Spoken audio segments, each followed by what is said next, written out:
1 month from today, the city of Phoenix will have to clear out the homeless encampment near the state capitol known as the Zone. Thanks for joining us tonight. I'm Mark Curtis. And I'm Kariba Devine. The November 4th deadline marks a big win for the businesses and homeowners that sued the city over conditions in the zone. And the judge's decision seemed to encourage other communities to file similar lawsuits. The I-Team's Erica Stapleton traveled to Tucson, where residents say they want to see more action to solve the homeless problem and hope the courts can step in to help.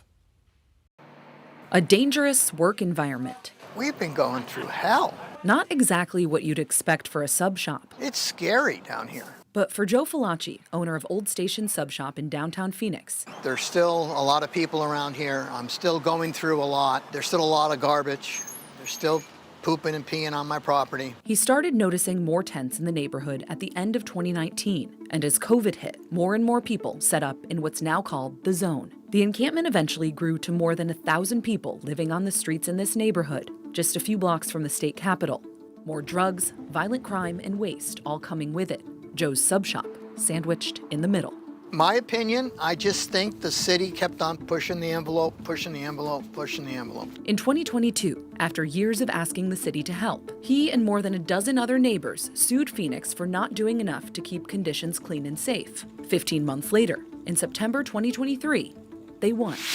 The judge ruled for us. He sees what we've been going through. The judge isn't the only one taking notice. I saw a news report on the Phoenix case. I just followed the link for one of the attorneys. The same week the judge ruled in the Phoenix lawsuit, a similar public nuisance case was filed by the same attorneys against the city of Tucson, claiming that city wasn't doing enough to keep conditions clean and safe in Navajo Wash Park. It was really our last option to seek legal advice. Adrian Wurr, one of the 3 property owners to file this lawsuit against Tucson. We are victims of crime, seeing public acts of sex. The lawsuit includes pictures of encampments, fires, trash buildup.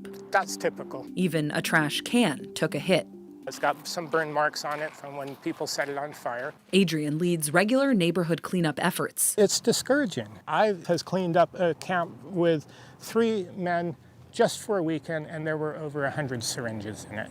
Tucson police didn't have immediate data for how often they respond to this park, but said it doesn't stand out as a hot spot for them. The city's attorney said he couldn't comment on the pending lawsuit. It's terrible to be blown off by the people that you voted for and trust. When we were there, It was just last Sunday that we cleaned. Chris was the only person we saw camping out. I've been jumped, I've been stabbed, I've been chopped with a machete. He said he'd been on the streets for 2 years after a falling out with his landlord and came to Navajo Wash to find shade. What would be most helpful to you? A roof above my head, some money in my pocket, some food. This year, more than 2,200 people were counted in Pima County's homeless survey.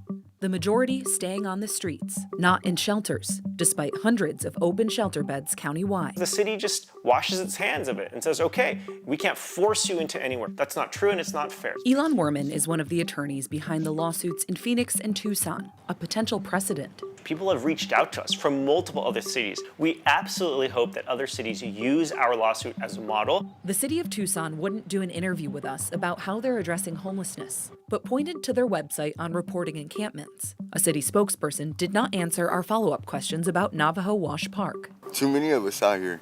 It's too much chaos. Chris said he's never been able to stick it out at a shelter. I hate change and they want to change me. Instead, he's trying for housing. They tell me I'm on the waiting list. I hear nothing. Nobody wants to see the homeless on the streets. It's not compassionate. Adrian hopes his lawsuit helps everyone in his neighborhood, including the unhoused. Since we filed the complaint, we see more police doing their work here. In a way, that shows that maybe taking legal action is working at some level.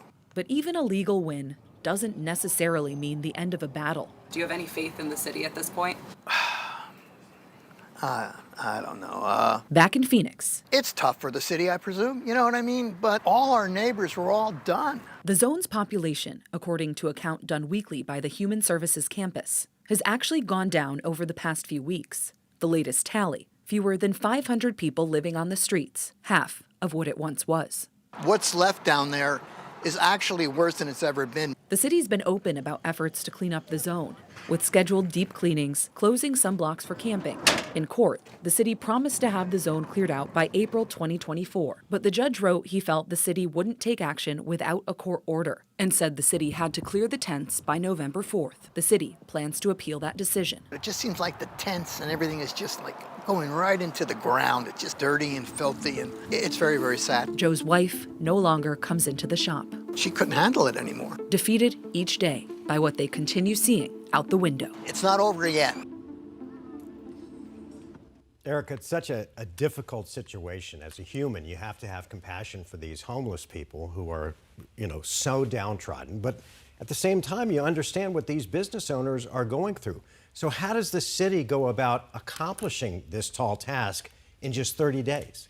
Well, we're not exactly sure what's going to happen yet. They filed a motion to stay to push back that deadline, and the judge rejected it. So they're going to have to move forward, or else they could face some consequences in court, although remains to be seen if they have a plan to actually do it. Their next scheduled cleanup is scheduled for next week, so we'll see what happens. And Erica, at this point, how much has this cost taxpayers? The city spokesperson said they've already spent more than $220,000 on this lawsuit, plus with the anticipated appeal, it's going to go up. So we don't know the final ticket yet. And guys, I do want to mention that this is not the end of our reporting. We were down in Tucson and we were able to tour 2 different shelters just to see what they're dealing with down there when it comes to their homeless crisis. So that will be coming up tonight on 12 News at 10 if you want to tune in. All right, Erica, thank you.